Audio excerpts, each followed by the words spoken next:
Revelation 4580. From the 5th of March 1949. I will send you the Comforter. Explanation of apparent contradictions. My Spirit will guide you into truth. As I have promised, I will send you the Comforter, the Spirit of truth, which will guide you into all truth and will remind you of everything I have said to you.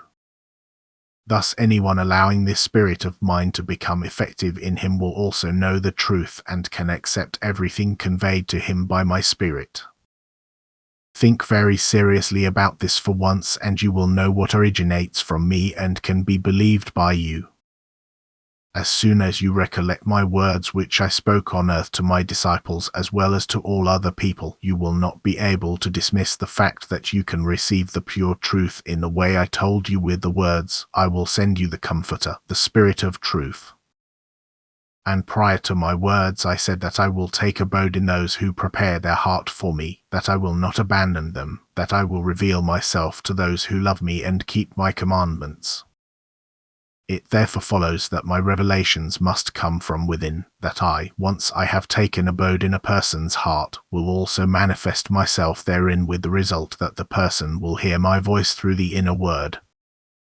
And this is proof again that you may unhesitatingly trust this voice, for it is the expression of my love for my own, who are counted as my own because they accepted me myself in their hearts, because I was able to take abode in them.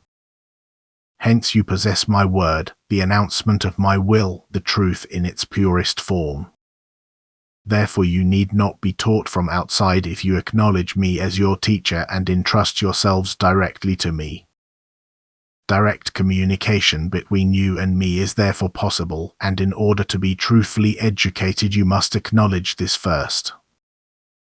Then you will strive to receive the truth from the original source and will also be able to believe with conviction what is imparted to you. For this knowledge comes to you in a fully conscious state. I speak to you and you hear me. But I speak to you through your heart and your heart hears my voice, not your physical ear, which can only hear externally spoken words. If you inwardly hear my word, then you will know that I am expressing myself. Alternatively, if you hear the word from outside, then you need to ascertain its origin, for anything can be offered to you from outside. My adversary also approaches you from outside, and then you should seriously examine it. And if you examine it seriously, then you also have the will to find the source of what you are offered in me.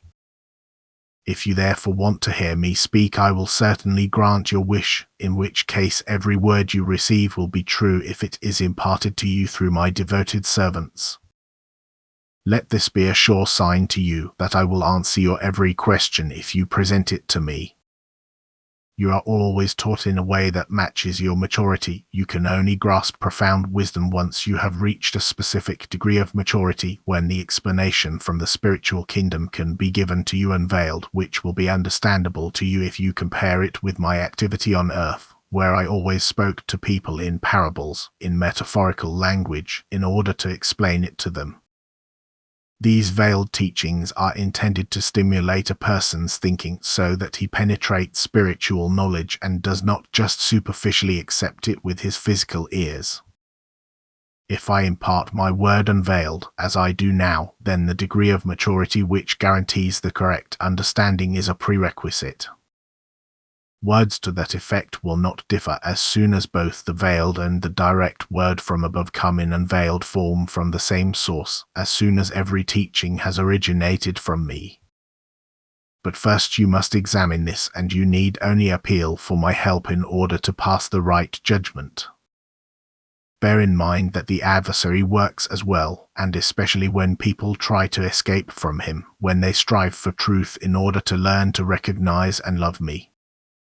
Then he will always try to extinguish or obscure the light and be very active where the opportunity presents itself. In order to help you humans and to undermine the activity of this said power, I provide you with information through bearers of light where impure influences have led your thinking astray.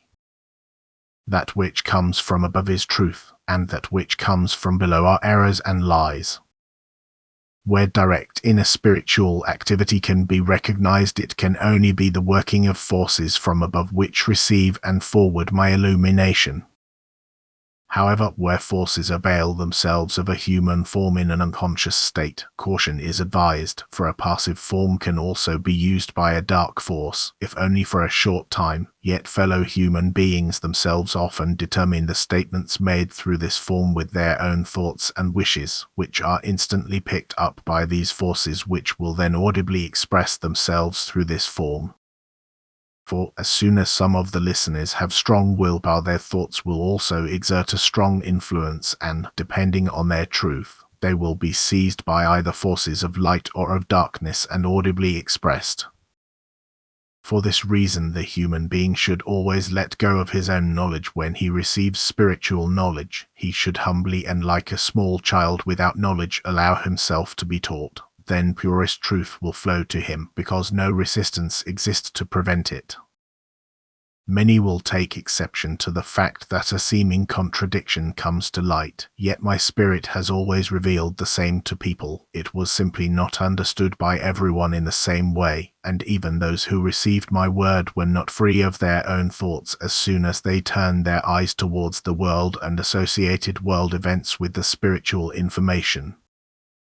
Besides, my eternal plan of salvation was unknown to people at the time I lived on earth, and the explanations I gave to people about future times were presented such that only someone who had completely shaped himself into love would have been able to form a correct idea about the last days, about the last judgment and the end.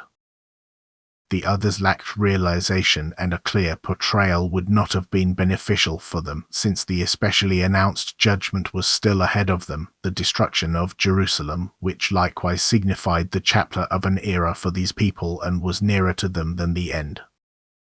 So people were certainly informed of a renewal, of a spiritual change, but with an additional remark which related more to the change of people than the transformation of earth, because the knowledge of the latter would have been detrimental to their spiritual state. But now I approach those people who will live through the final chapter on this earth. I approach those who have attained a certain degree of maturity and therefore also the understanding for the coming events. To these I provide complete clarification and instruct them to inform their fellow human beings of it.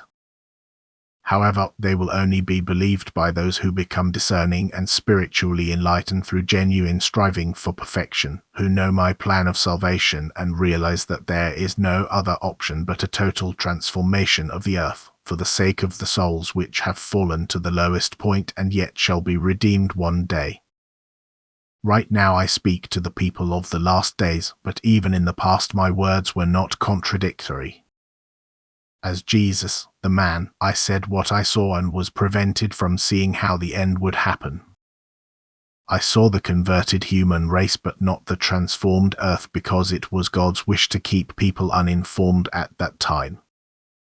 The fact that earth must remain a place of education for the spiritual substances, and for how long, that it therefore must continue to exist, was certainly meant to be explained to people. However, the transformation of the earth's surface affects the high development of the spiritual substances bound in matter and the renewed banishment of a soul which, embodied as a human being, has not passed the test of faith and will. Neither was comprehensible to humanity. It only differentiated between an earthly world, as it existed, and a purely spiritual world, and it was merely explained to people that the earth, as a world of matter, cannot be excluded as yet, and that the development on this earth must still continue for an infinitely long time. For Earth as a planet will not cease to exist after the last judgment. It will merely fulfill its mission in a completely new formation, and thus a new developmental period will start with a paradise-like state with those people who are lifted up to heaven before that, because they will prove their loyalty to me during the last battle of faith, because they will persevere until the end and therefore become blessed in heartfelt unity with me and the spiritual kingdom of light. Amen.